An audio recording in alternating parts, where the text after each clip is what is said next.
شاعر جزائري يقول: أظل وحدي حزين القلب مكتئبا، أجادل النفس كالمجنون مضطربا، بعضي لهيب وبعضي يكتوي ألما، وكيف لا والأعادي تجمع الحطب.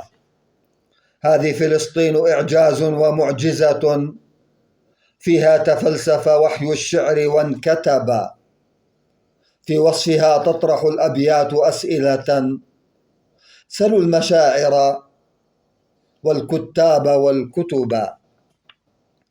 هذه الحبيبة مثل التبر بارقة، وكلما أحرقوها أنجبت ذهبا، كالغيم مرت عليه الريح غاضبة، وهزهزته طبول الرعد فانسكبا. حل الظلام وصار الظلم مبتهجا، غش الحقائق حتى يتقن الكذب،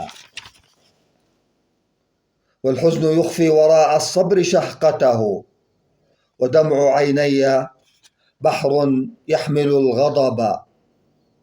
سلوا النفاق الذي تشتد ظلمته، أرى جوابي قبيحا يلسع العرب، والقدس تعشقني خلف القصيد أدس النار واللهب.